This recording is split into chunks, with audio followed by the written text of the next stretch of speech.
So Kirk played baseball, basketball, and football right here. He broke his ankle as a junior, which set him back in recruiting, and I believe that was like maybe 2 long touchdown passes from here, right over there. Yeah.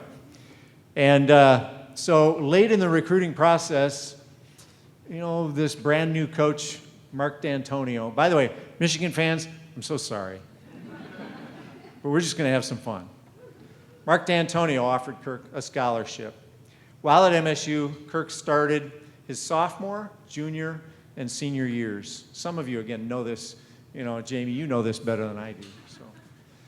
So, they were co-Big Ten champions his junior year and went to the NCAA playoffs. His senior year, he led MSU to the inaugural Big Ten game where they, sorry, Kirk. Very late in the game, some scoundrel named Russell Wilson made a miracle pass that cost him the game.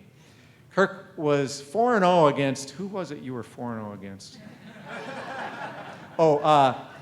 We'll just say MSU's main rival. I also heard through this time that he was leading Bible studies on the side. Just so I've known Kirk's dad a little bit, and so I started to hear some of these things like, who is this young man?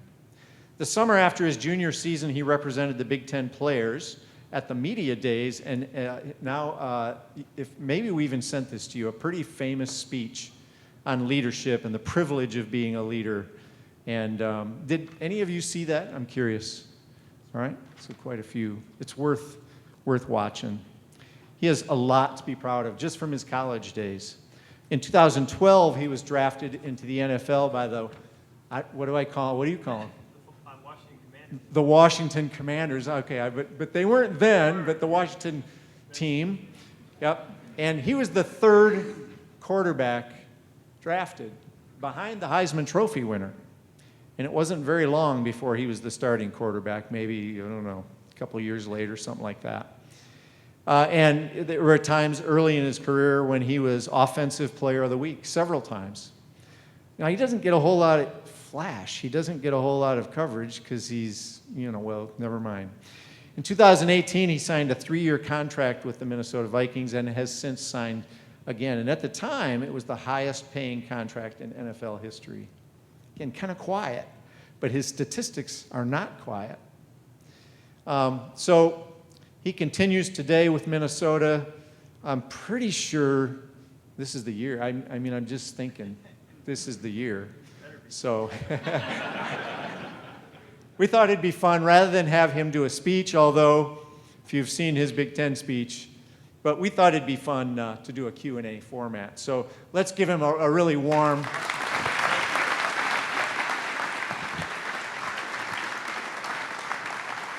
Yeah, this better be the year because I'm going to be out of a job if it isn't. So everybody's got to deliver. There's pressure in your job? There's a little bit of pressure now and then. So how do you handle that? I'm still kind of asking that question myself because this is the best time of the year for me. We come back to Saugatuck. I sit on the deck. I watch the sunset. And I think about how in about 6 weeks I'm going to be grinding on a football field, and I'm like, oh, here we go again. Got to get back into it. And so this is kind of the time to decompress a little bit, but also to prepare your heart and your mind for the challenge that's coming. And so I do kind of work through, all right, how am I going to handle that first interception, that first difficult loss, that first broken rib? How am I going to respond to that and get myself back up and get back on the horse and be ready to go again? So kind of work through that, but certainly a lot of faith-based, principles there, trust in the Lord, trust in His plan, stay in the course, and then understanding that tough times don't last, but tough people do. And I'm going to choose to be a tough person and believe that if I just keep going to work every day as a tough person, that it will turn and good things are in store. And so that's a part of handling the pressure. That's great. And here's the danger. You could leave with that nugget today. It's all you need. I mean, that's huge. But there's gonna be a bunch more nuggets that come out of this. So don't forget that first one. So I'm gonna ask some questions that I think will just be fun, and then we're gonna talk about leadership. So let me start with one of the fun ones. So this is the cafeteria where you use that 15-year-old kids. So That's right. what's a good cafeteria story? We used to play rock, paper, scissors every day in here for who had to put all the lunch bags in the trash.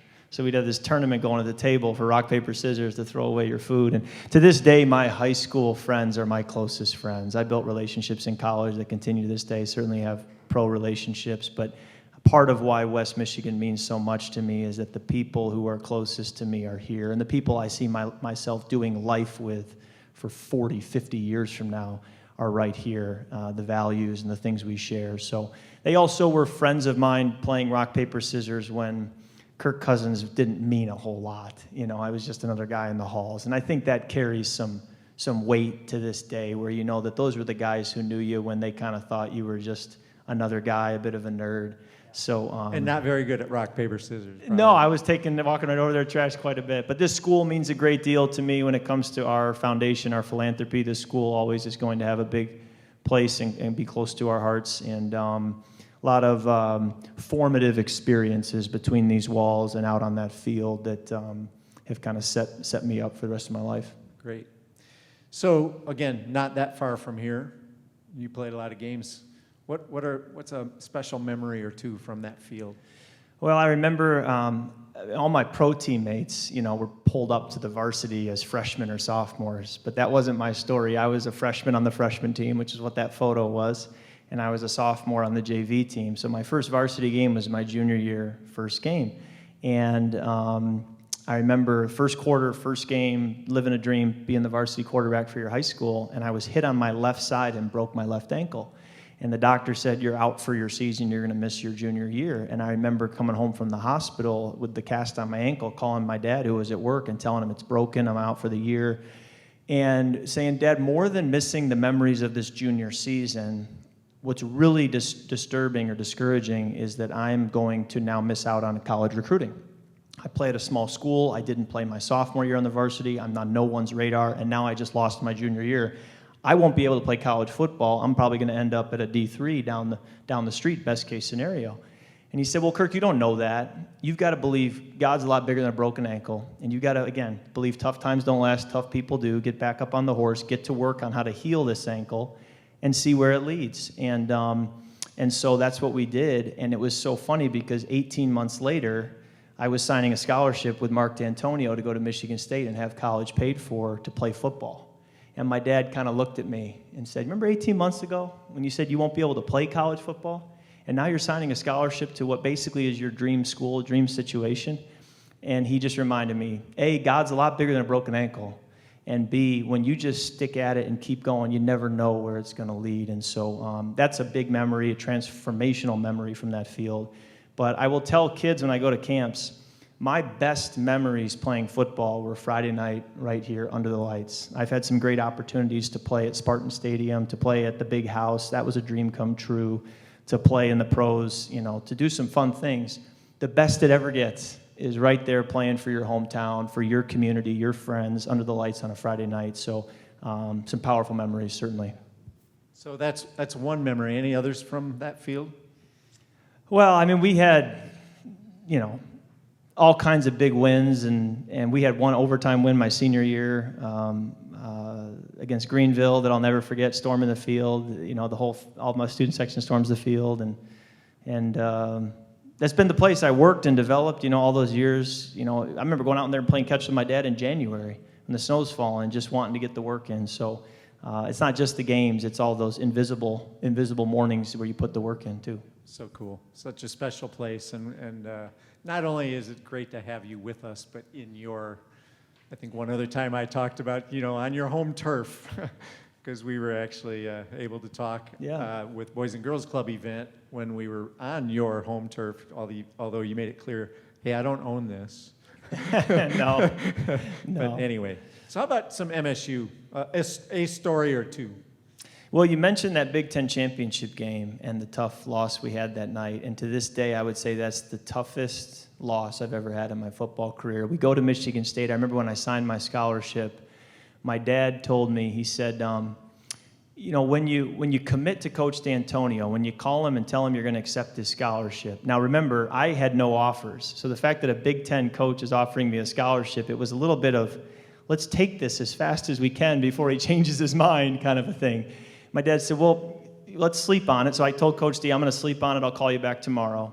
And so my dad and I talked, and before I called him back, my dad said, why don't you just send a message that, hey, I'm going to commit, but I'm going to commit with the understanding that you're going to help us win a Big Ten championship, and then you're committed to winning a Big Ten championship and playing in a Rose Bowl. And if you're committed to that, I'm going to sign.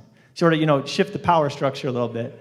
So I did. So when I signed or I committed, I told him, I'm committing, and I'm grateful for the scholarship, but that's under the assumption that you're committed to everything you can to win a Big Ten title while I'm there, and that we're going to play in a Rose Bowl together. And so we get to that Big Ten championship game my senior year, which is what, if you win the game, you go to the Rose Bowl, and you win the Big Ten championship. And so all of that had led, after 5 years, to that moment.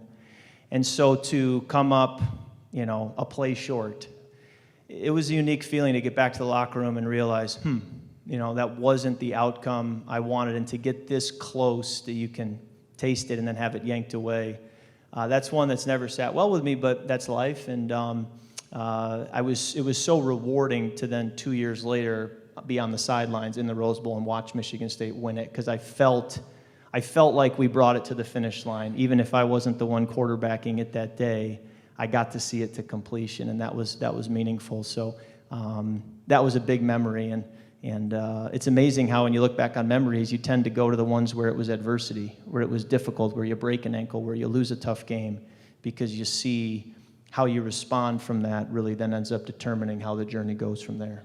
How do you help teammates or others that find themselves in a really tough spot, either on the field or off the field? Well, I think it's helpful that my story wasn't all sunshine and rainbows, because it's difficult to speak into someone's experience when it is all good for you. So I think the fact that my path was one of being overlooked and underrated and kind of earning your way through, I think that has then given me an ability to speak into someone else's experience. And I believe playing for the long game in everything I do, now as a pro football player and getting into business and investing and giving, you see the benefit of playing for the long game, thinking 40, 50 years from now, what's going to matter, what's the right decision, instead of always thinking about the short term. And so I tell teammates that a lot, that, you've got to play for the long game. You got to think about what's the right choice or the right attitude to have thinking back 10 years from now. Yeah, that's great. So a little bit more football, and then I'm going to dive into leadership. But so drafted by Washington, and then this move with incredible statistics, which led to the biggest contract of its time. But one or two NFL kinds of stories for those that say, yeah, leadership, whatever. I want to hear football. Well, I remember the day I was drafted. There were 32 teams in the NFL. I went to the 32nd most likely team to pick me. And so it was a little bit of a, it didn't feel right, because they'd already drafted a quarterback, felt like a dead end. And you imagine this celebratory moment in the room, in your family room, across the street, really, from the school is where I grew up. And it really wasn't that moment, because when you get picked, it was more of a head-scratching moment. But the night before the draft, my dad pulled out scripture, and we read from the Bible about the story of David, and how how the prophet came to David's dad's house and said, the next king of Israel will be from among your sons. And when the first son is brought to the prophet, he says, this has to be the one. This guy looks the part. And the Lord speaks to the prophet and says, that's not him, because you look at the outward appearance, the Lord looks at the heart. And it ends up being that David's the one. Well, David was the 8th son that was brought. So there's 7 sons brought to the prophet. He kept saying, no, no, no, no, no, and then David was the 8th. And so my dad said, Kirk, the takeaway there is the Lord will determine your steps as you go through, just like he did with the broken ankle. He will direct your steps. Your job is to position your heart as a leader, as a person, to be one that the Lord's going to throw his support behind. But you've got to carry yourself in a way that trusts and obeys him so that you can have that success. So he said the outward appearance thing, that's all the NFL draft is, but it's the heart that will determine your career success. And what was interesting was the next day, I watched as 7 quarterbacks were picked ahead of me, and I was the 8th quarterback picked. And it was very interesting then to be discouraged as to where I was going, And my dad tapped me on the shoulder and said, "You were the 8th pick." And I'm not saying that, you're going to be the king of the NFL someday, but I think the Lord is saying, I got this. Just trust me. And the number 8 seems to have. And so I wear the number 8 for a reason, as a great reminder, of God's hand and where He's leading. Wow. So back in the day, and again, annoying for non-Prince people, but so I was in the Prince leader development world with Bruce Loss and others, and we would try to figure out who could we bring in to speak to help with this leadership development thing. And it was Don Cousins was one of the people who was a pastor that helped start Willow Creek. Some of you have heard of Willow Creek, but he was local here, and he was amazing. And so just to give some, you keep talking about your dad, and I want to ask about your dad. So what are some nuggets that, you probably have 139 nuggets. Yeah. But what's 1 or 2 or 3 that you, from a leadership standpoint, that you take away from your father? Well, my dad is a coach at heart. And so he went to college to be a coach. After his freshman year, his youth pastor from high school, who was 4 years his senior, said, I want to start a church. I want you to be involved, and that would require you transferring back to a school closer to home here and then changing your major and instead of becoming a football coach or a basketball coach someday, you'd become a full-time pastor. And that was off my dad's radar, but he prayed about it, ended up doing it, and has been in vocational ministry for his entire life since then. But he's a coach at heart. And so for me to be in my position to this day, he's still always coaching and engaging. He was an assistant coach with Holland Christian here when I was playing. And so that's kind of who he is. And I'd be foolish not to always be picking his brain about leadership and organizational structures and how he led the church in Chicago that grew like it did. And just yesterday, I was driving on the highway, gave him a call. He's in Florida, and just picked his brain on some things from 20, 30 years ago that he did organizationally. So as far as nuggets, he's always taught me his definition of leadership is that leadership is influence. And he defines that by then saying that a leader takes someone where that person wants to go, but they can't get there on their own. If they could get there on their own, they don't need you to lead. So leadership is all about the other person because it's getting them where they want to go. And he said too many times in the NFL and organizations and churches, the structure is that leaders use people to build organizations. My dad says that's backwards. Leaders use organizations to build people. And so he said, Kirk, your platform as a quarterback is all around use the platform God has given you to build into people, to build into your teammates, to build into your coaches. And because you're the starting quarterback, you have a different opportunity to do that than if you were the backup or if you were the water boy. So use that platform to build into people instead of the other way around, which is going to be tempting every single day to use the people around you to build your career. That's what everybody else in this world is doing. Don't do that. And he goes back to Jesus' model is that Jesus used his ministry to build the 12 disciples, not to use the 12 disciples to build his ministry. Wow. And I remember your father giving that same message. And I think it was the Princeton room or something, Bruce, back in the day. So how about Coach D'Antonio? Any nuggets of leadership wisdom to take away? There were so many. I love the quote that Coach D would say about, it was from an old philosopher, Lao Tzu, but he would say, and I'm paraphrasing the quote, when the task is done and the leader led the best they could lead, the people, the followers will say, we have done it ourselves. And so he said, many times when you serve and you give and you stand under to better understand, when you are that type of a leader, a servant leader, the people, when the task is done and it's over, they don't say, what a great job our leader did. They are so empowered that they say, what a great job we did or I did. And so when a leader can sort of serve and lead in such a way that they're not, the light isn't on them, that's really the best type of leader. And so many times I've tried to observe, how much am I getting the glory for success? And if I'm getting a lot of the glory, I'm not leading correctly. I need to be leading in a way where people are forgetting my role. And so Coach D would say that a lot. He would also, when someone showed up late to practice or someone did something wrong on campus and he got a call, he would come in and he'd say, hey guys, abuse brings control.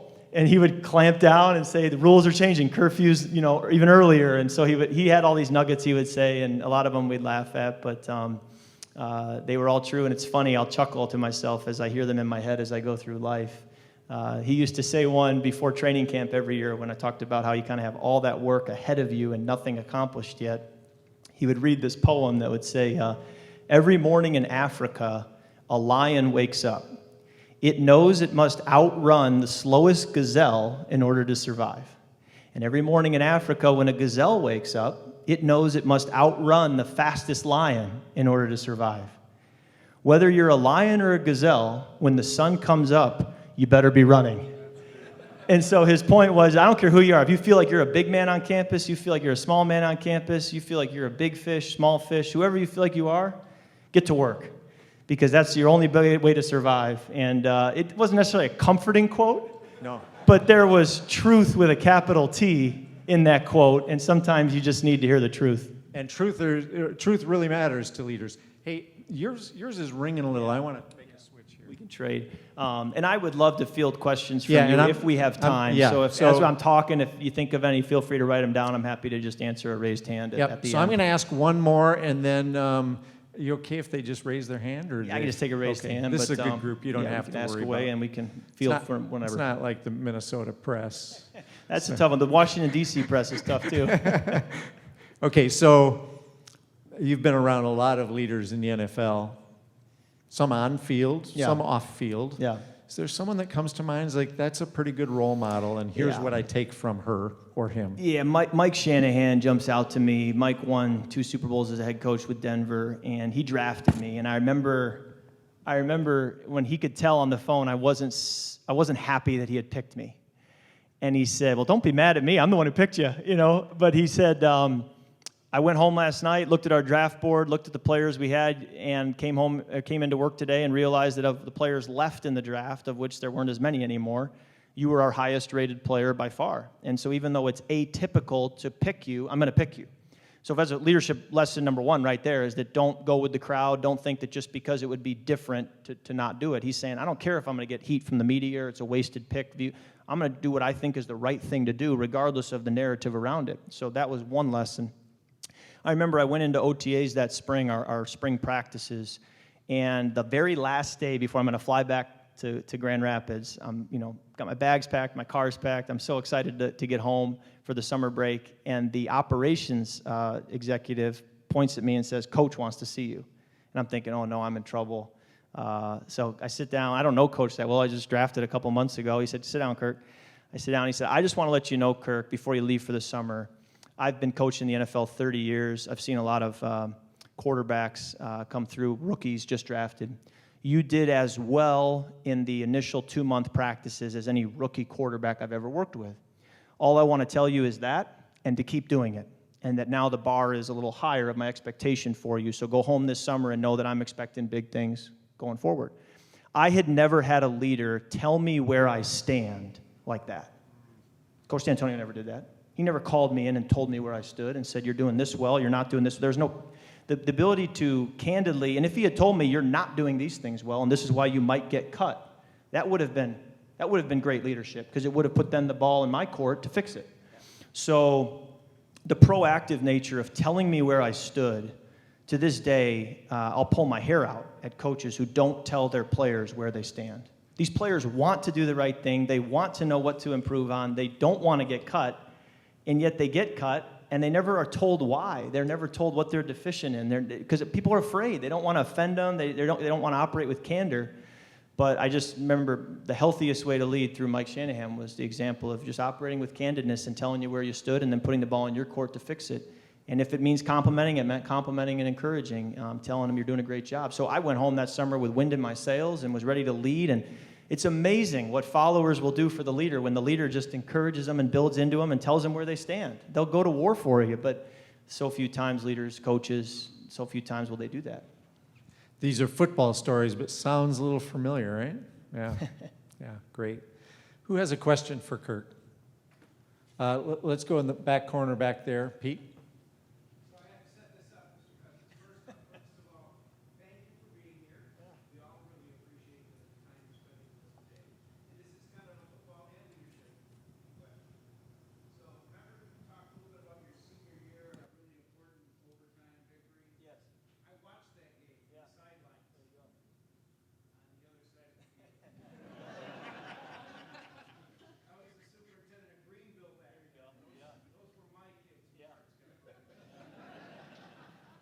That was a heartbreaking loss for you guys.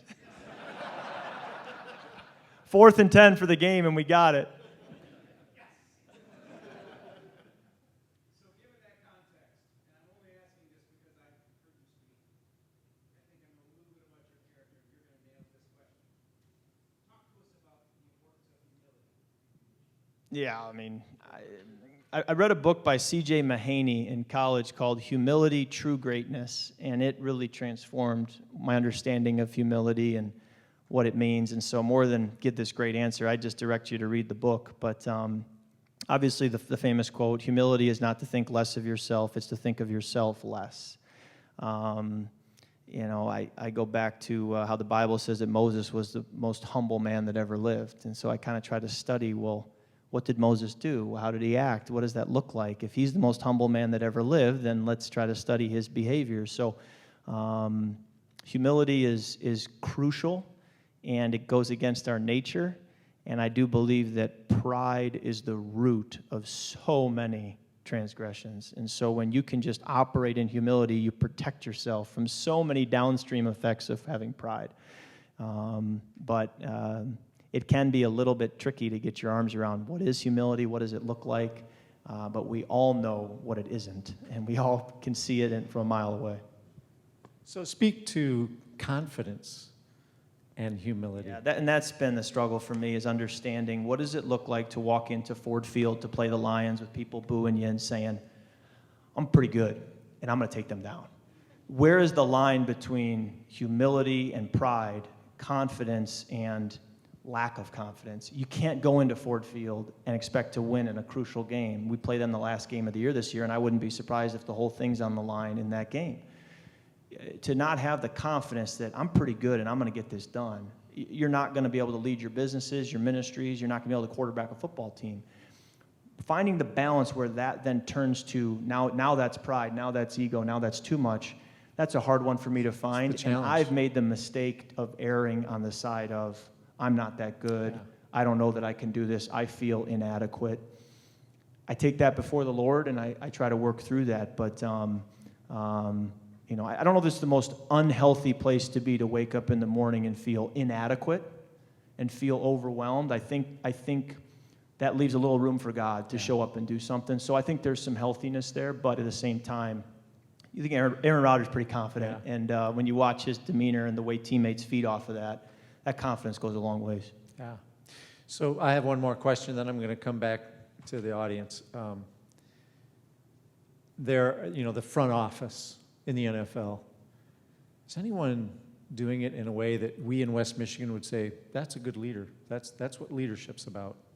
It's a good question. I don't study the front office too much. I think, that can be a pretty transactional business where you're bringing in a player who's an asset, and they either produce and you reward that player, or they don't, and you cut them loose. It's pretty cut and dry. We bring in 90 players every spring, 46 dress for the first game. So half the team is being told, you're not good enough. That's rare in organizations. You usually don't whack 50% of your organization in only a few months. So the hyper-competitiveness, the hyper, you better perform today or else culture, that is rampant in the NFL. And so many times we have a little family office with investing in different things, and I have to sometimes pump the brakes on just how intense to be and the demands of people, because I'm used to a world where you either deliver or you're gone. And so there's this little bit of, we got to have grace, we got to have a soft side to the hard side, because I live in a world that's only hard side all the time. And you sort of, rather than ask for it to be more soft side, you sort of just say, that's the climate we're in, and you got to find a way to make it work, and no one's apologizing. Yeah, tricky question. Who else has a question for Kirk? Let's go right here, nice and loud. Well, Kirk, repeat his question because others won't hear it. So you go from you're a starter for 4 years, and then you enter into the backup role behind RG3.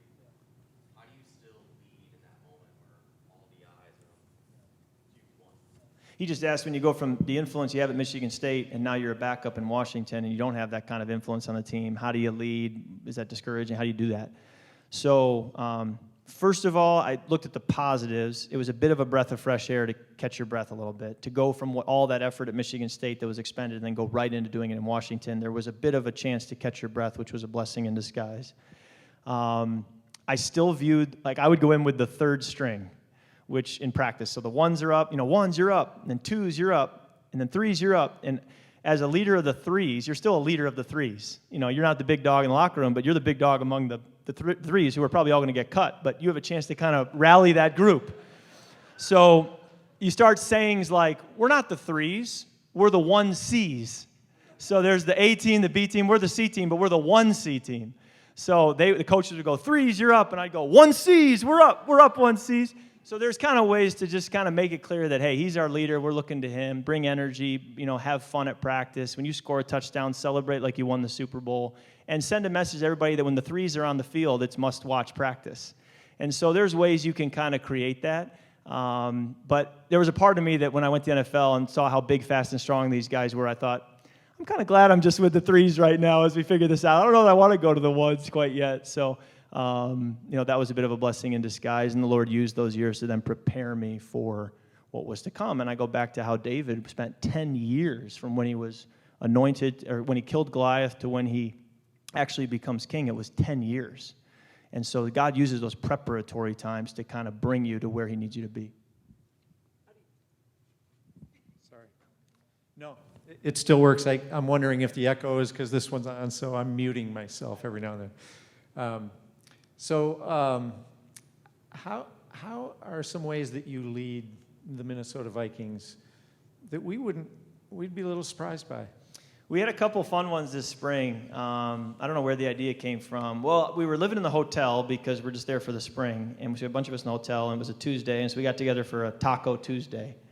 And that snowballed into, let's take this on the road and go to a Mexican restaurant in town. And then that snowballed into, let's see how many teammates we can get. And next thing you know, for the last few weeks of the season, every Tuesday we were bringing 25 guys to the local Chili's and the local Outback Steakhouse just as a way to get together and do something. And you realize, this is leadership. Just getting together with 25 teammates on a Tuesday and spending time together. It's not fancy. It's not, we're not reinventing the wheel. We're just going out to dinner and spending time together and making it fun.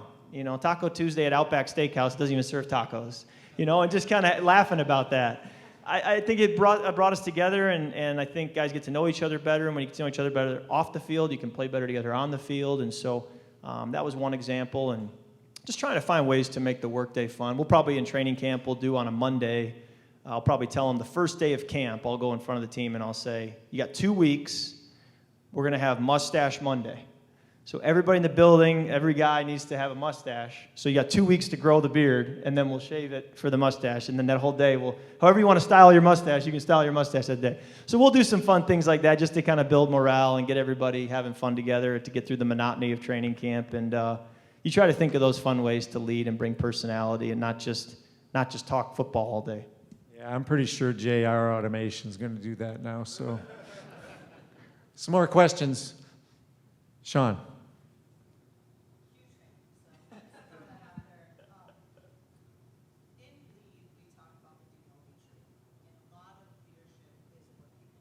So the Dunobi tree is like looking at what you do, what you know, and who you be. So just you have some background. So you and a lot of the media have talked about you don't fit the traditional professional athlete box. Maybe your beliefs don't fit the mainstream beliefs. How do you take your people and lead people that may not agree with you, but you still respect and need to? Yeah, great question. She asked just, when values, worldviews collide, and in the locker room, we're not all hiring based on shared values. So when you have that diversity, how do you still lead and get people to follow when they may not have the same perspective? Sorry, I got YouTube playing here on my phone. When you have those moments, how do you work through that? I think, first of all, I'm not going to advertise my differences with people. I'm not going to go chase out political discussions with guys in the hot tub or the cold tub after practice. I think there's a way to sort of understand that let's not create more division than already exists. And then secondly, I think it's important to be a question asker and get to know people and go to them.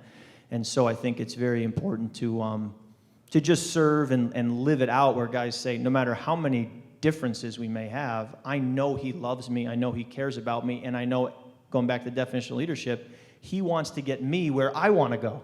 And so I talked to one of our younger receivers, KJ Osborne, who's going into the final year of his contract, and I think is a really good football player, and he knows this is a big year. If he has a good year, he'll be able to financially set up his family for the rest of his life.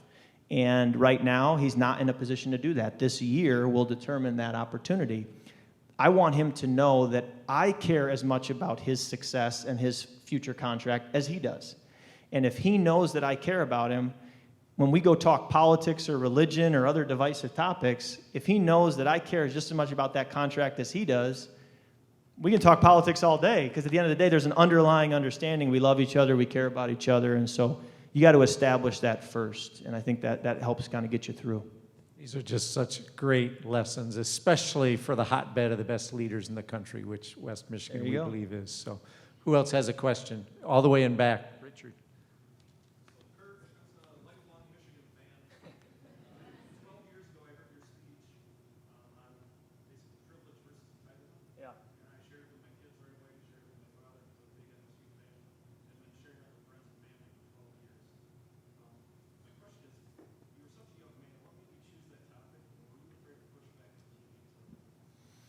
I wasn't concerned about pushback from teammates. The topic just had a ring of truth to it, and it seemed to the climate at that time of what was going on in college athletics that just was a fitting topic.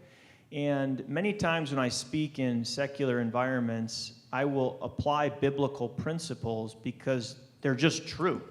They're true. You know, pride comes before the fall. That comes from the Bible, but that's just universally true, no matter what your faith is. And so I try to always invoke those themes that just have a ring of truth, you know, and it doesn't really matter where you get it from. It's true. Today it'll be true tomorrow. And I think that talk had impact because people, no matter what their background, no matter what their life experience, could sit there and listen and say, yep, that's true. That is reality. Have you had a chance to make another speech, similar kind of impact?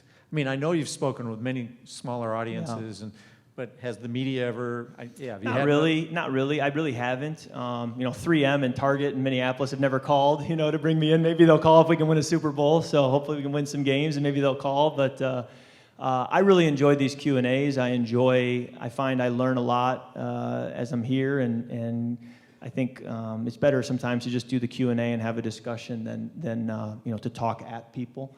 So that has its place, but the Q&A thing I think works really well. Okay, so I'm going to let you know that in a moment, after another question or two, I'm going to ask you, do you have any questions of them? Well, let me just interject that thought to say, the more I grow up in life and I meet people and learn how the world works, because I walk these Holland Christian halls and you think you have all the answers, and you think, if people would just give more money, all these problems would be resolved. And then you have the money to give and you're going, it's slightly more complicated than that. And so learning more about how the world works, one of the aha moments I've had over the last 10 years, now being an adult, is saying leaders are a big deal and businesses are the engine of society. We have no tax base to fix roads and to help make schools happen and for people to give to a private school like this unless businesses are effective and people are growing and being led well and winning. And so there's an engine to society that I want to fuel. And that's why I'm here today, and that's why many of you are my heroes, because you're kind of what I aspire to be. When I'm done playing football, I want to be a business leader. I want to be successful. I want to find a way to create margin and create profits and help other people win and have other people have success financially as a result of our organizational success. And so many of you are aspiring to do that, or doing that, have done that. And so you're kind of my heroes. And so it's not as much a question as it is just a statement to give you an understanding of how I view business, how I view you all and your contribution. We are so interdependent. And when you have businesses succeed, everybody succeeds. Well, when you have an IPO, I'm pretty sure I want to buy in, and I'll bet others do too. So any more questions? Paul? I came dressed for flag football afterwards.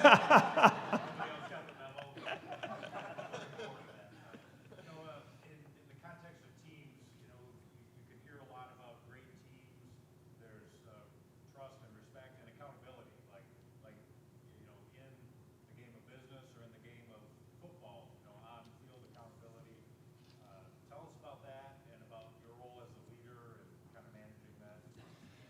when we cut those 46 players from 90 down to 46, if you were to sit, I don't get to be a fly on the wall in those rooms, thankfully. I probably don't want to hear what they say about me. But when you sit in those rooms, the word I get back is that what the coaches often say when they say, okay, why do you want to cut this guy? The first thing out of the coach's mouth is, I don't trust him. I don't trust him. Because when we're there in 3rd and 6 and he's got to run a route to 7 yards to make sure we get the first down in the playoff game, he's going to run it to 5. Or he's going to miss the count and be late off the ball. Or he's going to take the wrong inside release angle and we're not going to get open. And so building that trust is life and death in football in terms of, do you make the team? You know, do you stay on the team? Do you play? Do you get the ball targeted to you in crucial situations? And many times it's the guy who is a step slower than the receiver that was drafted ahead of him. But they can't trust the receiver drafted ahead of him. They can trust the guy who's a step slower. So the guy who's a step slower plays, or if they both play, the ball tends to find the guy who's a step slower because people can trust him. So that's a big deal. And you kind of put your resume of trust on display every single day of, can I trust this person or not? And then you can violate that trust with one slip up. Trust takes so long to build, and in one slip up you can violate it. And I do think trust is at the bedrock of all relationships, and once it's violated, it's very difficult to build back. And so it is critical, as you addressed, and I think it's important for all of us to know that we're building it every day with how we interact and how we carry ourselves and how we prepare. So, Gary. Yeah, Kirk, you've spoken a lot about your dad's leadership. Just wondering how your leadership has, what that looks like in your family. Can you repeat that? Yeah, he just says that mentioned my dad a lot, which the reason I'm mentioning my dad a lot is because he's led me. And so it's just instinctual if it comes out of me to just say, my dad taught me this, my dad taught me that, because he led me, and he's the biggest influence in my life apart from Jesus. So as far as leading my family, I find myself many times with my boys, and I just instinctively do what my dad did, or what my dad would do, because it's what I saw, it's what was modeled, and thankfully in my case, it's a really good example. I kind of shudder to think of the people who had really bad models, and they're going to do what their dad did. So, in our family, I want to be intentional as a dad, and every single day life is coming at us in a way that I'm not going to be intentional. And so I have to fight against it every day. Football's pulling at me, and I don't want, a football season to go by and have missed those times with my boys. So I tell my wife, like on Wednesday and Thursday, those are the longest days of our football preparation. I get in before 7 a.m. and I leave after 7 p.m. And I just tell her, keep the boys up. And at 7:30, 7:45, 8 p.m., whenever I get home, I want to read to them and put them to bed. And they'll at least have that, interaction with me before bed. So just trying to find those pockets of time to be intentional, to be with them. And that's probably a big part of it. And then once you have the time and you're present and you're not on your phone, but that's put away, then I think the rest just can happen naturally. So I don't know if you would have a question of the group. It's okay if not, but What do you find to be a consistent challenge that you're sort of all dealing with, that it's a recurring issue, challenge? You say, boy, this is a code that we're having a hard time cracking in leadership and people management in today's climate. I would just kind of love to hear the sticking points. Let's hear from 3 of you, and you each get a minute. Raise your hand, and I'll call on you. See, everyone wants, putting you on the spot. Everyone wants 3 minutes, and they're like, "No, I'm not going to do one. We're going to negotiate." But Ryan DeBoer. Consistent challenge Dana Moy and I face is we have clarity of vision, and then getting everybody rowing in the same direction.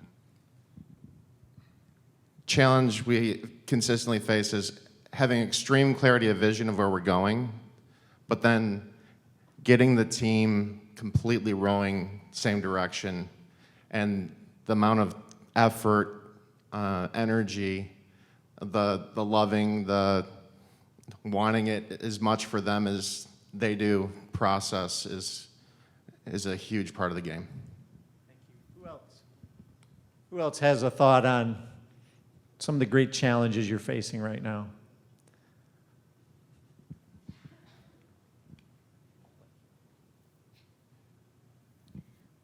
Right now, it's just the speed of life, our culture, and the number of voices that people hear that's insane, and it just keeps getting louder and more and more. That's well said, yeah. I'd agree with that. And given 1 minute, she only took 15 seconds, so she modeled the speed of life. Anybody else? One more.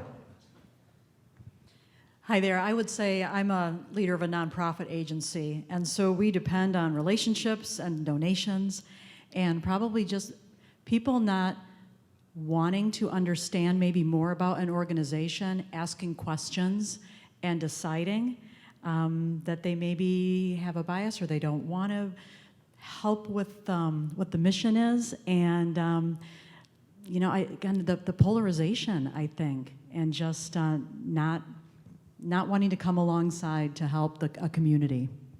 Great, thanks. Any comments to share with them? You don't need to, but No, I really identify with all that. I do think we work in silos quite a bit. I was just with a family the other day who has been very successful, and I asked them how. And they said it's because we stuck together and we kind of all rowed in the same direction. We could have easily gone off. They said each individual member had enough capital to go off and do their own thing. They could have done that, and human nature would be to say, I want to control my turf and go off on my own.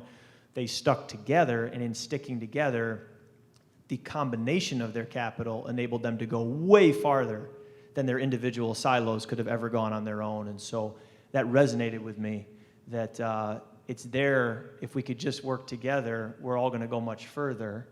You know, the old African proverb, if you want to go fast, go alone. If you want to go far, go together. And I think instinctively we always want to go alone. We want to do it alone. We want to give alone. We want to have total control. That's human nature. And if we can get together to cast a vision that we'll all go farther, you know, you'd like to think could excite people to get behind that. and especially because you're a long-term thinker, that obviously speaks to you. So I would like to start to wrap this up by understanding yours and Julie's foundation. What's that all about? Yeah, we were committed from, you know, the day I was drafted to, I remember getting a check.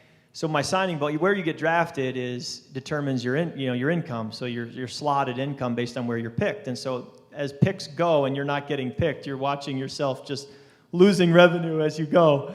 That's the business of pro sports. So when I got drafted, where I was drafted, I got a few $100,000 as my check that you get right away. Like you get paid that for getting drafted. And it's a huge deal as a college, you know, coming out of college, having $10 in your pocket, and now you have a few $100,000. And I called my dad and I said, what do you do with that? And he said, I don't know. I've never had that much money in my pocket. I'm a pastor. I don't know what you do with that. We'll have to talk to some other people, some business leaders. And so you end up talking to those people and learn. But obviously the one thing my dad could say is, well, the first thing you do is you give. You give.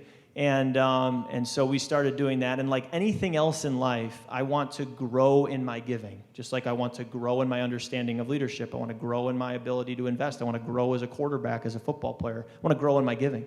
And so we started with a smaller percentage, but every year we try to increase the percentage. And we like to give at a level where we're uncomfortable. And so we try to, you know, think through what that would be. And we believe that we can't control the outcomes of life many times. It's out of our control. You know, there's a lot of football games I've sat there on the sidelines helplessly as I just watch our defense give up, you know, yards and then we lose. And so there are those moments where you realize I can only control so much, but I do have control over a lot about eternity in terms of how I conduct myself and how I honor the Lord and how I steward what I've been given. That goes into eternity. And I want to win that game. You want to talk about playing for the long game? That's the game I want to win and play for. So the giving thing, the foundation, there's a lot of that. And so our foundation exists really. We believe we serve a generous God. We want to put that generosity of God on display. And we want to transform the earthly resources we've been given. We want to transform them into heavenly riches through being extravagantly generous. And that's really our goal. And then in addition to that, we want to use the foundation to hopefully encourage generosity in others. That's great. And do others donate to your foundation? We really haven't to this point. You know, we've talked about doing an event or this or that, but quite honestly, you know, there are so many good organizations, so many good foundations. At this point, the foundation exists for us to put in capital and then to deploy that capital. If anybody wants to give to our foundation, I'm not going to stop you. Well, and so this is why I want to say this. Feel free to give wherever. We've had some people, after last year when we had a gathering like this, and some people said, Rodger, you really need to charge for this. We want to give. And so I noticed on your website, on your foundation website, there is a donate button. Well, yeah, and we have organizations on there, so you can see the organizations, Holland Christian being one of them. So Yeah. if anybody wants to But give to Holland Christian. If you feel like, so you know our investment is, we're mission driven, and we're a for-profit, but we are mission driven, and so we just feel this is part of your year-long cost, is that we're going to do these things for you. But if you feel like, no, I'd like to help out, what I'd say is, I don't know how you can donate to us as a for-profit, but you could donate to Kirk as a thank you. And even if it's $5, it'd be kind of cool to go, hey, look at this, someone. So, Kirk, just so thankful. Your generous spirit. You are, I think you know our mission is that West Michigan would truly become the hotbed of the best leaders in the country. And Well, I'll tell you, our choir teacher right down the hall here was a leader of leaders. And about half the high school was in choir because of his influence. And when we moved from Chicago in 2001, I was in 7th grade. My brother was a freshman, so I hadn't been exposed to this leader yet, but my brother had. I go to the first choir concert, and I'm thinking, oh my God, I guess my brother in the choir concert, this is going to be a real yawner.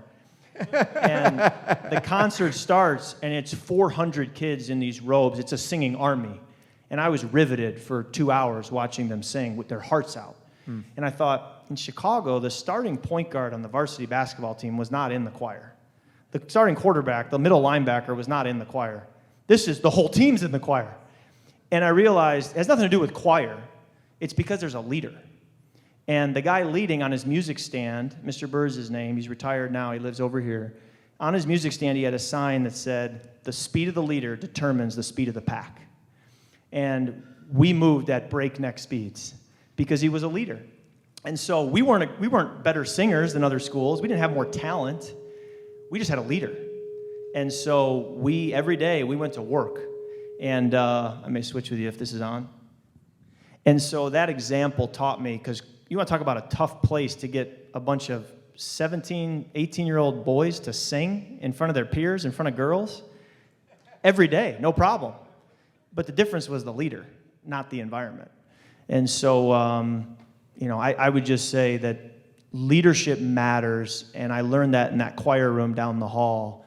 And so believe that when you invest in these training courses and when you learn more about leadership and you read about it and you study it and you look at how Jesus did it, leadership matters, and the speed of the leader will determine the speed of the team. And that's why we got to raise up leaders in West Michigan, because if we do, which we're going to do, if we do, you better believe West Michigan is going to stand out above the rest, because speed of the leader determines the speed of the team.